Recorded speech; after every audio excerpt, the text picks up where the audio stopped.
Assalamualaikum warahmatullahi wabarakatuh. Kembali lagi dengan saya Fitriani, mahasiswa PJJ PHI Universitas Cyber Syekh Nurjati Cirebon. Untuk video kali ini saya akan membahas tentang materi pertemuan ke-9, yaitu manajemen TPQ dalam pendidikan Islam luar sekolah, yang diampu oleh Ibu dosen Husnul Khotimah MPD. Yang pertama yaitu pengertian TPQ. Apa sih pengertian TPQ itu? TPQ atau Taman Pendidikan Al-Quran merupakan salah satu bentuk lembaga pendidikan Islam non-formal yang hadir sebagai respon atau kebutuhan masyarakat untuk membekali anak-anak dengan kemampuan dasar dalam membaca, menghafal, dan memahami Al-Quran sejak usia dini. TPQ bukan hanya tempat belajar huruf hijaiyah, tetapi juga wahana pembentukan karakter Islami melalui pendidikan akhlak, ibadah, dan nilai-nilai luhur Islam. Lembaga ini menyasar pada anak-anak usia taman kanak-kanak, sekolah dasar, madrasah ibtidaiyah, hingga remaja, dengan harapan mereka tumbuh menjadi generasi yang tidak hanya cerdas secara intelektual, tetapi juga matang secara spiritual. TPQ berfungsi sebagai garda terdepan dalam menanamkan kecintaan terhadap Al-Quran dan pembiasaan nilai-nilai Islam di tengah derasnya arus globalisasi dan modernitas. Prinsip-prinsip manajemen TPQ. Manajemen TPQ yang efektif dan efisien akan sangat menentukan keberlangsungan dan mutu pendidikan yang diberikan. Adapun prinsip-prinsip yang perlu diperhatikan dalam mengelola TPQ meliputi pertama yaitu pembagian kerja yang seimbang. Setiap tugas yang diemban oleh pengelola, guru, maupun staf harus dibagi secara adil dan profesional agar tidak menimbulkan beban berlebihan pada satu pihak. Hal ini menciptakan harmoni kerja dan semangat kolektif yang tinggi. Yang kedua yaitu pemberian wewenang dan rasa tanggung jawab yang tegas dan jelas. Setiap individu dalam struktur organisasi TPQ perlu memahami dengan gamblang apa tugas, fungsi, dan tanggung jawabnya. Hal ini penting agar tidak terjadi tumpang tindih peran atau kesalahpahaman dalam pelaksanaan tugas. Yang ketiga yaitu kesatuan perintah dan arah. Visi dan misi TPQ harus dijadikan pedoman bersama dalam setiap gerak langkah organisasi. Ketika seluruh elemen bekerja dalam satu arah, maka cita-cita lembaga akan lebih mudah dicapai. Yang keempat yaitu mendahulukan kepentingan lembaga daripada kepentingan pribadi. Jiwa keikhlasan dan pengabdian harus ditanamkan dalam diri para pengurus. Kemajuan dan keberlangsungan TPQ harus menjadi prioritas utama melampaui urusan pribadi maupun keuntungan sesaat.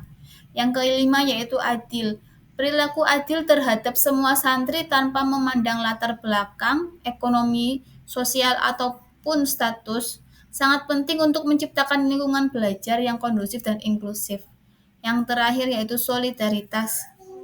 Kerjasama dan rasa saling mendukung antara pengurus, guru, dan wali santri menjadi fondasi kuat dalam membangun manajemen yang kokoh dan bermartabat. Unsur-unsur manajemen TPQ. Dalam manajemen TPQ terdapat beberapa unsur penting yang harus dikelola dengan baik, yaitu pertama sumber daya manusia. SDM atau sumber daya manusia merupakan unsur utama dalam manajemen TPQ. Kualitas pengurus, guru, santri, hingga dukungan wali santri sangat menentukan keberhasilan program dan kegiatan TPQ. Yang kedua yaitu uang atau dana anggaran. Ketersediaan dana sangat vital untuk mendukung operasional, seperti membayar honor guru, menyediakan alat belajar, listrik, atau kegiatan lainnya. Manajemen keuangan harus dilakukan secara transparan dan akuntabel. Yang ketiga yaitu bahan atau sarana pembelajaran. Sarana pembelajaran seperti buku Iqra, Al-Quran, papan tulis, hingga alat bantu visual sangat mendukung proses belajar mengajar agar lebih efektif dan menarik bagi santri. Yang keempat yaitu mesin atau alat pendukung. Dalam konteks TPQ modern, peralatan seperti komputer, speaker, LCD, bahkan koneksi internet bisa menunjang inovasi metode pembelajaran. Yang kelima yaitu metode atau cara mekanisme kerja. Penggunaan metode yang tepat seperti metode Iqra, Tilawati, Qiraati, dan lainnya sangat penting untuk mempermudah santri dalam memahami dan menghafal Al-Quran. Yang terakhir yaitu pasar atau masyarakat atau pemangku kepentingan. TPQ harus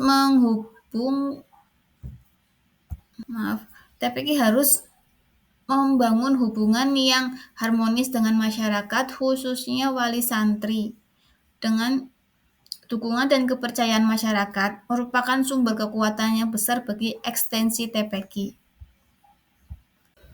Fungsi manajemen TPQ. Manajemen TPQ perlu menerapkan fungsi-fungsi dasar manajemen agar seluruh proses berjalan sistematis dan terarah. Yang pertama yaitu planning atau perencanaan, adanya visi misi TPQ. Merancang visi misi, tujuan, dan program kerja merupakan langkah awal yang menentukan arah dan strategi TPQ. Jadwal pembelajaran, silabus materi, serta target hafalan juga perlu ditetapkan secara matang. Yang kedua yaitu pengorganisasian. Pengaturan struktur organisasi TPQ serta pembagian tugas yang jelas sangat penting agar koordinasi berjalan lancar dan tidak terjadi kekacauan dalam pelaksanaan kegiatan. Struktur organisasi seperti pengawas, ketua yayasan, ketua TPQ, sekretaris bendahara, dan dewan ustadz atau guru. Yang ketiga yaitu penggerakan. Kepemimpinan yang inspiratif dari ketua TPQ sangat dibutuhkan untuk menggerakkan seluruh komponen agar bekerja dengan semangat dan loyalitas yang tinggi demi kemajuan lembaga. Selanjutnya yaitu pengendalian, evaluasi rutin terhadap pencapaian belajar santri, kehadiran serta pelaksanaan program harus dilakukan agar dapat diketahui mana yang perlu ditingkatkan atau diperbaiki. Hambatan atau permasalahan manajemen di TPQ, khususnya di daerah saya. Yang pertama yaitu rendahnya kesadaran orang tua terhadap biaya pendidikan. Banyak orang tua masih menganggap TPQ sebagai lembaga yang harus sepenuhnya gratis. Padahal untuk menjamin kualitas pembelajaran dan kesejahteraan guru dibutuhkan dukungan dana dari masyarakat. Akibatnya, santri yang seharusnya memiliki potensi luar biasa terkadang harus berhenti karena minimnya dukungan finansial. Yang kedua yaitu komitmen wali santri yang kurang optimal. Minimnya perhatian orang tua terhadap perkembangan belajar anak di TPQ, seperti tidak membantu hafalan atau mengecek kehadiran, berdampak pada kedisiplinan dan motivasi anak dalam belajar. Yang ketiga yaitu persaingan waktu dengan kegiatan sekolah dan les tambahan. Jadwal TPQ sering kali bertabrakan dengan kegiatan sekolah formal, les privat, atau bahkan waktu bermain. Hal ini membuat posisi TPQ kurang diprioritaskan dalam kehidupan anak dan keluarganya. Manajemen TPQ yang baik adalah manajemen yang mampu memadukan antara idealisme dakwah, kebutuhan masyarakat, dan prinsip-prinsip pengelolaan yang profesional. Meskipun bersifat non-formal dan seringkali dijalankan secara sukarela, namun dengan manajemen yang rapi dan partisipasi aktif semua pihak, TPQ bisa menjadi lembaga yang strategis dalam mencetak generasi Qur'ani yang berakhlak mulia dan mencintai agamanya. Demikian materi yang bisa saya sampaikan. Mohon maaf jika ada salah.